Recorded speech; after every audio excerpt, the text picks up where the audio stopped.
मित्रों नमस्कार, आदाब, सत श्री अकाल।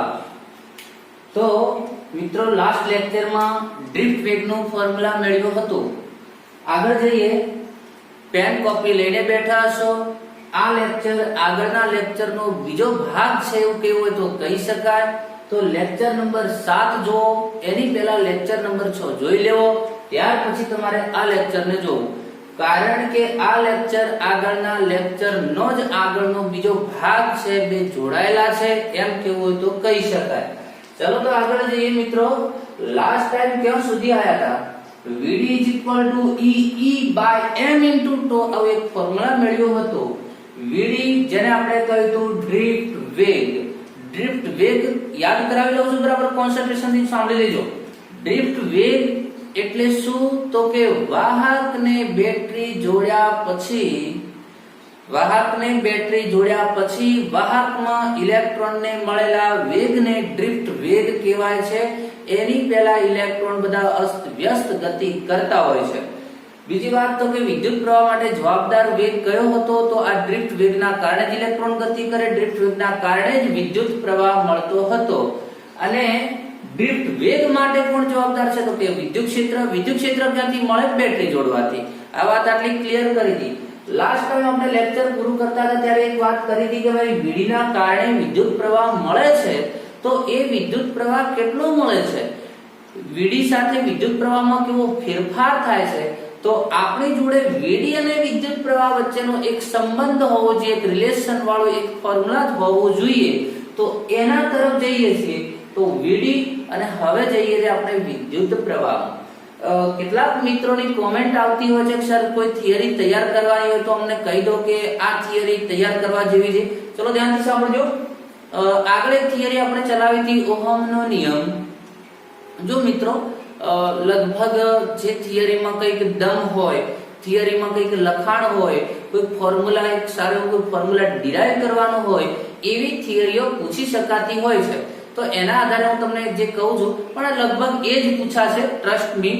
તો એક ઓહમનો નિયમ જે હતી આપણી થિયરી, ઓહમનો નિયમ લખી અને sigma J = sigma E formula તારવો। તો આ તમારી એક થિયરી હતી। બીજી થિયરી આ છે ડ્રિફ્ટ વેગ એટલે શું? બહુ નાના 2 માર્ક્સમાં પૂછે તો ડ્રિફ્ટ વેગ એટલે શું? ડ્રિફ્ટ વેગનું સૂત્ર મેળવો। આગળ પૂછે ડ્રિફ્ટ વેગ એટલે શું? ડ્રિફ્ટ વેગનું સૂત્ર મેળવી અને તેના પરથી ડ્રિફ્ટ વેગનું સૂત્ર મેળવી તેના પરથી વિદ્યુત પ્રવાહ અને પ્રવાહ ઘનતાનું સૂત્ર મેળવો। તો આવો ક્વેશ્ચન બની શકે છે। તો આ પણ તમારી બોર્ડ એક્ઝામ માટેની થિયરી છે। ઓકે, ચાલો હવે આગળ જઈએ મિત્રો। તો વીડી ઉપરથી પ્રવાહને આપણે મેળવવો છે। હવે વાહકની અંદર ઇલેક્ટ્રોન વીડી વેગથી ગતિ કરતા હોય, જે અહીંયા રફમાં થોડું સમજાવું, સમજી લેજો મિત્રો। વીડી વેગથી ગતિ કરતા હોય તો આ ઇલેક્ટ્રોન ડેલ્ટા ટી સમયમાં કેટલું અંતર કાપે? ફરીથી ઇલેક્ટ્રોન વીડી વેગથી ડેલ્ટા ટી સમયમાં કેટલું અંતર કાપે? તો ઇલેક્ટ્રોન વીડી ઇન્ટુ ડેલ્ટા ટી જેટલું અંતર કાપે। ક્યાંથી આવ્યું? વેગ = અંતર ભાગ્યા સમય, અંતર = વેગ ગુણ્યા સમય। તો વીડી ઇન્ટુ ડેલ્ટા ટી જેટલું અંતર કાપે। ઓકે, આ બાજુ આકૃતિમાં આવજો મિત્રો। તો અહીંયા મેં દર્શાવ્યું છે કે આ ઇલેક્ટ્રોન ડેલ્ટા ટી સમયમાં અહીંયા રહેલા ઇલેક્ટ્રોન પણ અહીંયા પહોંચી જાય છે આડછેદ સુધી, Vd into ડેલ્ટા ટી જેટલું અંતર કાપે છે। નોંધ કરો, અહીંયા ધ્યાનથી સાંભળજો, લખતા રહેજો। Vd વેગથી ગતિ કરતા ઇલેક્ટ્રોન ડેલ્ટા ટી સમયમાં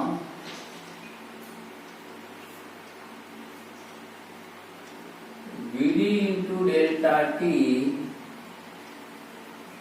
જેટલો અંતર કાપે છે। ઓકે, ચાલો હવે શું થાય છે? આટલું અંતર કાપે છે તો એવું કહી શકાય કે જે આ આડછેદ લઉં છું મિત્રો, બરાબર ધ્યાનથી સાંભળજો, આ આડછેદ હું લઉં છું, આ આડછેદનું ક્ષેત્રફળ ધારો કે a છે, એ જેટલો એનો આડછેદ છે. આ આડછેદથી ડેલ્ટા t સમયમાં vd * ડેલ્ટા t જેટલા અંતર સુધી, અહીંયા ઇલેક્ટ્રોન હશે, અહીંયા ઇલેક્ટ્રોન હશે, અહીંયા બધા ઇલેક્ટ્રોન તો છે, તો ડેલ્ટા t સમયમાં આડછેદથી vd * ડેલ્ટા t જેટલા અંતર સુધીના બધા જ ઇલેક્ટ્રોન આડછેદ સુધી પહોંચી જશે, આડછેદમાંથી પસાર થઈ જશે, એવું કેવો તો કહી શકાય. ફરીથી ધ્યાનથી સાંભળો. ધારો કે અહીંયા આપણે બેટરી જોડેલી હોય, બેટરીની સ્વિચ ઓન કરી, અહીંયા જે ઇલેક્ટ્રોન હશે આડછેદમાંથી નીકળી ગયો, અહીંયા હશે આડછેદમાંથી નીકળી ગયો, અહીંયા હશે આડછેદમાંથી નીકળી જશે, તો ડેલ્ટા t સમયમાં આ આડછેદથી vd * ડેલ્ટા t જેટલા અંતરે રહેલા બધા જ ઇલેક્ટ્રોન આનામાંથી પસાર થઈ જશે, એવું ખબર પડે તમને? ઓકે, તો એક કદ છે આખું જે છે, તો કદ કેટલું, કેટલા કદના ઇલેક્ટ્રોન નીકળી જશે, અંતરની વાત તો થઈ ગઈ. તો કે તમને ખબર છે ભાઈ કે કોઈ પણ નળાકારનું કદ એ આડછેદનું ક્ષેત્રફળ ગુણ્યા લંબાઈ જેટલું થાય. આડછેદનું ક્ષેત્રફળ ગુણ્યા લંબાઈ, તો આડછેદનું ક્ષેત્રફળ એ છે અને ડેલ્ટા t માં ઇલેક્ટ્રોને કાપેલા એ જે નળાકાર જે ખંડ બન્યો એની લંબાઈ છે vd * ડેલ્ટા t. તો બરાબર ધ્યાનથી સાંભળજો, શું કહ્યું મિત્રો મેં? તો કે vd * ડેલ્ટા t એટલું તો આડછેદથી અંતર કાપે છે ડેલ્ટા t સમયમાં ઇલેક્ટ્રોન, તો એ કેટલા કદમાં એ જે ખંડ બનેનું કદ કેટલું, તો ડેલ્ટા t સમયમાં વાહકમાં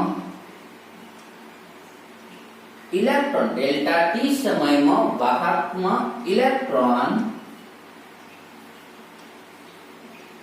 vd * ડેલ્ટા t * a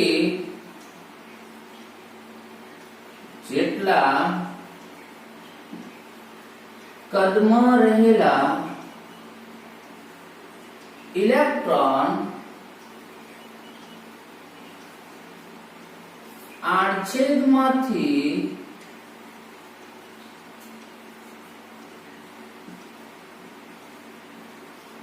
પસાર થાય છે. આટલા અંતરે આટલા કદમાં રહેલા ઇલેક્ટ્રોન પસાર થાય છે. ચાલો એક અલ્ગોરિધમ કહી દઉં તમને, તમે કરવા શું જઈ રહ્યા છો. આ રીતે તમે જે અંતર બનાવ્યું, કદ બનાવ્યું, ધ્યાનથી સાંભળો તો તમને ખ્યાલ આવી જશે કે આપણે કઈ ડિરેક્શનમાં જઈ રહ્યા છીએ. ભાઈ મારે અહીંયા પ્રવાહ મેળવવો છે, કેમ કે vd નો સંબંધ પ્રવાહ સાથે પ્રસ્થાપિત કરવો છે, કારણ કે vd એ જ રિસ્પોન્સિબલ છે પ્રવાહ માટે, એની સાથેનું રિલેશન મેળવવું, એટલે ટૂંકમાં પ્રવાહ મેળવવા જઈ રહ્યો છું. પ્રવાહ એટલે શું? તો આડછેદમાંથી એકમ સમયમાં પસાર થયેલો પ્રવાહ, પ્રવાહ એટલે એકમ સમયમાં આડછેદમાંથી પસાર થયેલો વિદ્યુતભાર.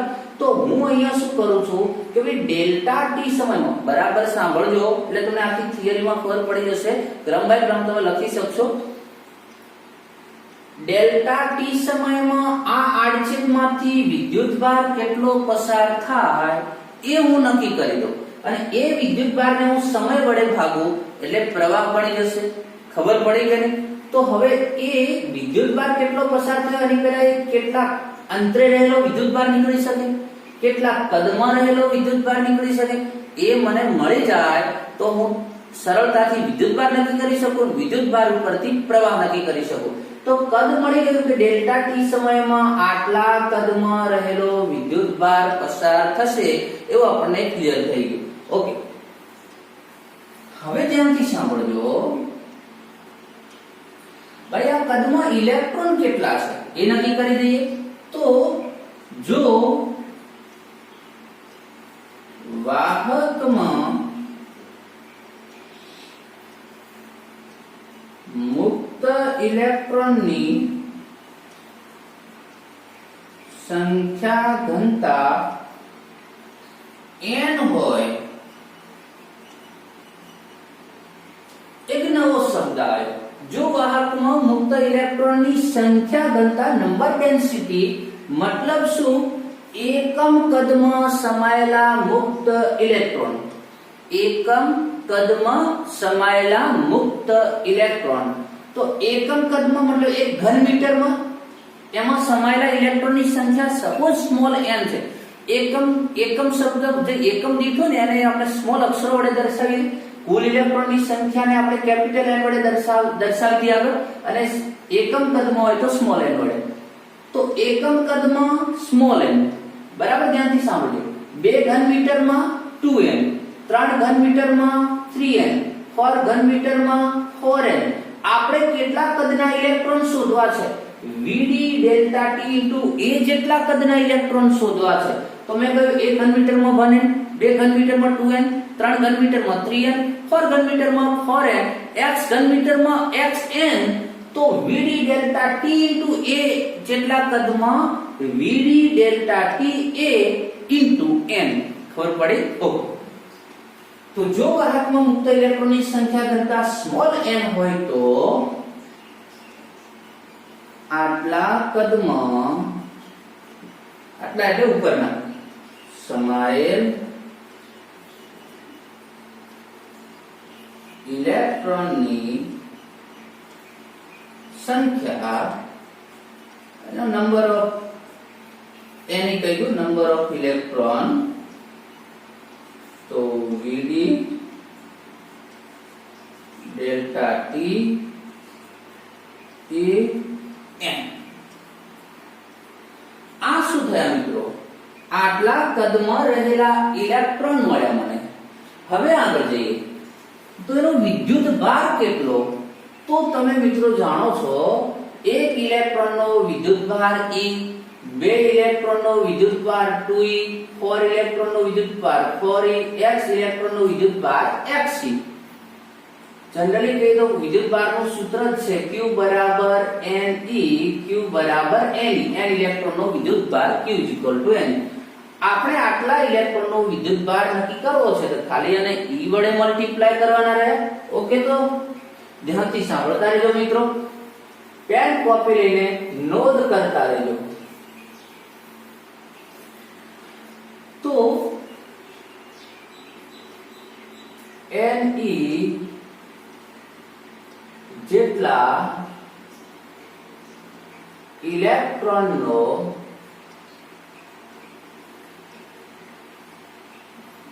વિદ્યુત ભાર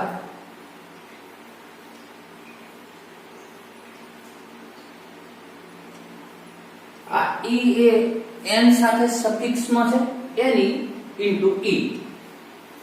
ચાલો, તો વિદ્યુત ભાર કેટલો પસાર, અને વિદ્યુત ભાર કેટલો થયો કદનો? Ne is equal to, Ne ની વેલ્યુ આપણી જોડે છે Vd delta T A n E. આ મને વિદ્યુત ભાર મળ્યો. કયો વિદ્યુત ભાર મળ્યો મિત્રો? ફરીથી યાદ કરાવી દઉં છું.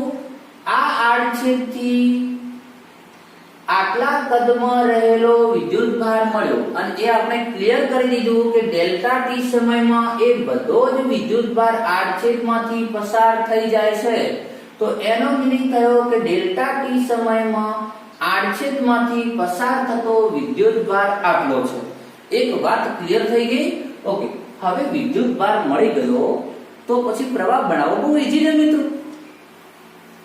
તો પ્રવાહ કઈ રીતે બનાવીશું? તો આ વિદ્યુત ભાર ડેલ્ટા T સમયમાં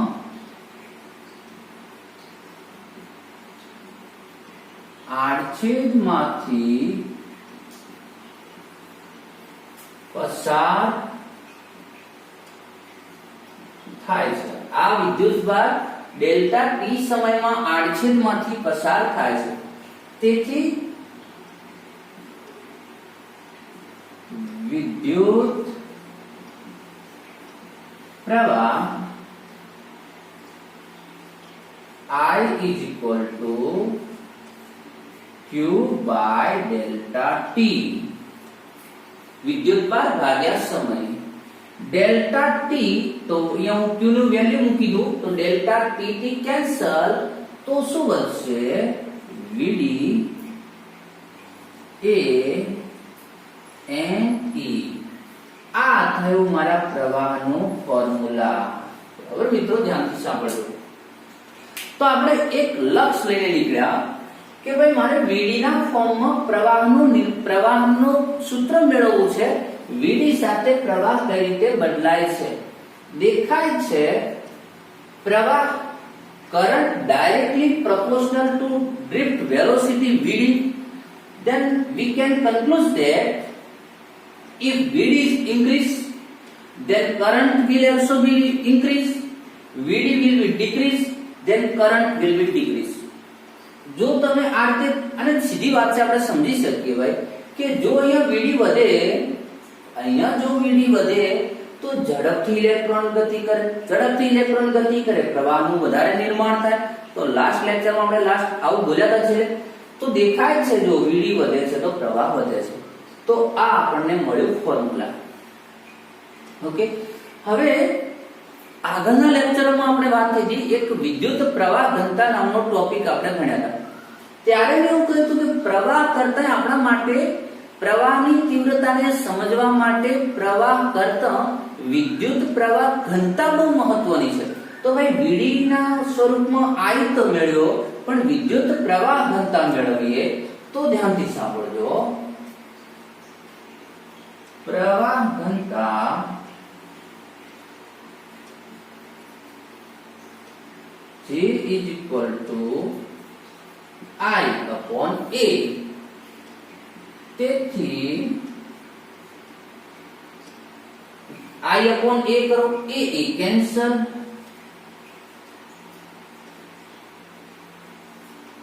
Vd and E અહીંયા પણ દેખાય છે મિત્રો કે જેમ જેમ Vd વધે તો પ્રવાહ ઘનતા પણ વધે તો આપણને પ્રવાહની તીવ્રતામાં વધારો થયેલો જોવા મળે છે તો આ આપણી પ્રવાહ ઘનતાનું ફોર્મ્યુલા હતું હવે ધ્યાનથી સાંભળજો થોડો તો આપણે જોડે જોડે ફોર્મ્યુલા પણ યાદ કરાવી દઈએ મેં તમને ઘણા બધા ફોર્મ્યુલા આપ્યા હતા પ્રવાહના આગળના લેક્ચરોમાં પ્રવાહનું સૂત્ર I is equal to Q by delta T તત્કાલીન પ્રવાહ dq by dt બીજું મેં કહ્યું તો વર્તુળાકાર માર્ગે ભ્રમણ કરતા હોય તો જે મિત્રો ડાયરેક્ટલી આ કોઈ લેક્ચર ને જોતા હો તો આગળના લેક્ચરમાં છે મિત્રો આ સૂત્ર બધા હું જે બોલું છું તે તો ઘણા બધા મેં વર્તુળાકાર માર્ગ માટે પણ સૂત્રો આપ્યા હતા q by capital T qf q omega by 2 pi qv upon 2 pi r આ બધા ફોર્મ્યુલા જે આપ્યા હતા એમાં એક બીજું ફોર્મ્યુલા એડ કરી દો I is equal to VDANE અને એમાંથી a હટાવી દો તો વિદ્યુત પ્રવાહ ઘનતાનું સૂત્ર ફરીથી જે પ્રવાહના ઘણા બધા સૂત્રો છે એમાં એક સૂત્ર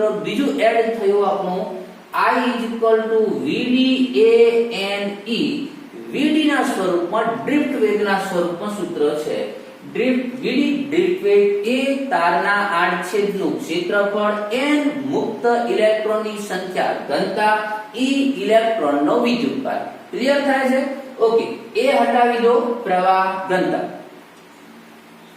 આગળ જઈએ મિત્રો હવે આપણે વાહકતાનું ફોર્મ્યુલા મેળવવું છે વાહકતા તો હવે Vd નું પણ આપણી જોડે ફોર્મ્યુલા છે Vd is equal to E by m into τ તો સમીકરણ 1 પરથી Vd ની કિંમત મુક્ત તેથી શું થાય J is equal to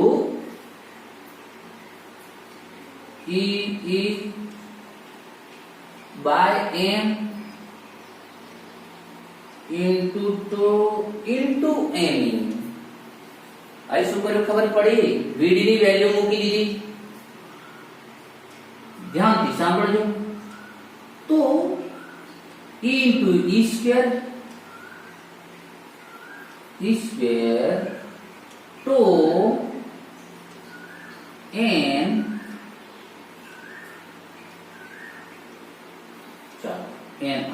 લખી દઉં છું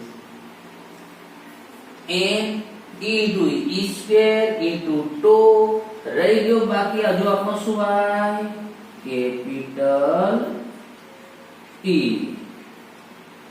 ચાલો કેપિટલ E ને અલગ શું કામ રાખો ચાલો ધ્યાનથી સાંભળો મિત્રો કદાચ જોડે જોડે ના લખી શકતા હો તો સ્ક્રીનશોટ લઈ લો પછી શાંતિથી લખો પણ બરાબર નોટ્સ બનાવી દેજો મિત્રો નેક્સ્ટ લેક્ચરમાં તમે તૈયાર કરીને બેસી શકો એટલા માટે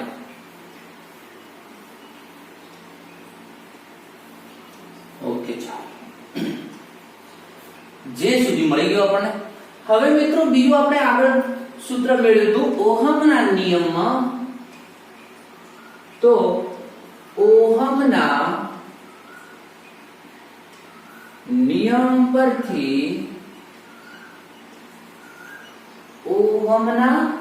પરથી જે કઈ રીતે મળ્યો તો J = સિગ્મા I ઓહમનો નિયમ કે છે J = સિગ્મા I આ કે છે J = n e² to e/m અરે ભાઈ જે આ રીતે મેળવો કે પેલી રીતે મેળવો બંને વિદ્યુત પ્રવાહ ઘનતાઓ છે તો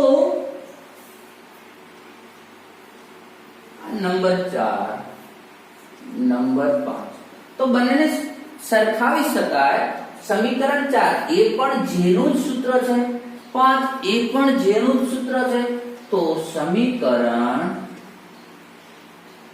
4 અને 5 ને સરખાવતા સમીકરણ 4 અને 5 ને સરખાવતા તો શું થઈ જશે sigma E = n e² to by n into e cancel विद्युत प्रवाह वाहकता n² तो by m આ થયું આપણે વાહકતાનું સૂત્ર મિત્રો બરાબર ધ્યાનથી સાંભળજો sigma n e² to by m આ ફોર્મ્યુલા પણ આપણા માટે બહુ અગત્યનું છે ડાયરેક્ટલી એક્ઝામ્પલ ક્યારે પૂછાય ના પૂછાય ગણતરી કરવાની આવે ના આવે ફોર્મ્યુલા ઉપરથી કરે આ બધા ડાયરેક્ટ આ સૂત્ર છે એવા જે કેટલાક ફોર્મ્યુલા છે આ જે સૂત્ર છે આ બધા એક્ઝામ્પલ ગણવામાં ડાયરેક્ટલી કામ નથી લાગતા મિત્રો પણ અત્યારે એક્ઝામ ની અંદર નીટ જી ગુજકેટ કે બોર્ડના એમસીક્યુ હોય એનાલિટિકલ બેઝ ઉપર ક્વેશ્ચનો પૂછવાનું ચાલુ થઈ ગયું છે ફેરફાર થાય આ રાશિ ઘટે તો આમાં શું ફેરફાર થાય આ રાશિ વર્સિસ આ રાશિનો ગ્રાફ કેવો હોય એ બધું તમે ત્યારે જ નક્કી કરી શકો કે દરેકે દરેક ફોર્મ્યુલા તમારા માઇન્ડમાં હોય તો અહીંયા શું થયું ભાઈ વાહકતા જે છે એ n² to by m મળી તો અહીંયા જેમ જેમ વાહક ભાઈ મુક્ત ઇલેક્ટ્રોનની સંખ્યા ઘનતા વધે હા તો શું હતો આપણો બે ક્રમિક અથડામણ વચ્ચેનો સમય હતો યાદ કરો તમે ઓકે ટૂંકમાં આપણને વાહકતાનો આ ફોર્મ્યુલા મળે છે તો આ પણ ધ્યાનમાં રાખજો તો વાહકતા સુધી શું કામ પહોંચ્યા તો આપણને વાહકતા સુધી એટલા માટે પહોંચવું પડ્યું કારણ કે પ્રવાહ ઘનતા વાહકતા એ બધી જ પ્રવાહની ઇન્ટેન્સિટી સાથે સંકળાયેલી રાશિઓ છે તો ડ્રિફ્ટ વેગની સાથે સાથે આપણે એની પણ ચર્ચા કરી મિત્રો તો નેક્સ્ટ લેક્ચરમાં જે થિયરી ભણ્યા હતા ત્યાંથી લઈ અને સરળ થિયરી પણ તમને એક્ઝામમાં પૂછી શકે અથવા તો અડધેથી પૂછી શકે ડ્રિફ્ટ વેગનું સૂત્ર મેળવો બીજા ભાગમાં એવું પૂછી શકે ડ્રિફ્ટ વેગનું સૂત્ર લખી ડ્રિફ્ટ વેગનું સૂત્ર લખી તારવવાનું નહીં માત્ર લખવાનું ડ્રિફ્ટ વેગનું સૂત્ર લખી પ્રવાહ ઘનતા અને વાહકતાના સૂત્રો મેળવો તો આ રીતે તમને ક્વેશ્ચન પૂછાઈ શકે છે મિત્રો તો આટલા સુધી રાખીએ દે મળીએ નેક્સ્ટ લેક્ચરમાં હા મિત્રો ઘણા બધા સ્ટુડન્ટ લેક્ચરને જોવે છે તો તમને જોઈને જો શીખવા મળતું હોય આનંદ આવતો હોય મજા આવતી હોય કદાચ તમને ફિઝિક્સમાં શીખીને તો ભાઈ આ વિડિયોને લાઈક કરો તો મારો જુસ્સો વધશે મને ખ્યાલ આવશે કે સ્ટુડન્ટો આમાંથી કંઈક શીખી રહ્યા છે તો મને પણ કંઈક વિડિયો બનાવવાની કંઈક મજા આવશે વધારે કંઈક મહેનત કરવાની પ્રેરણા મળશે ઓકે તો મળીએ મિત્રો નેક્સ્ટ લેક્ચરમાં ઓકે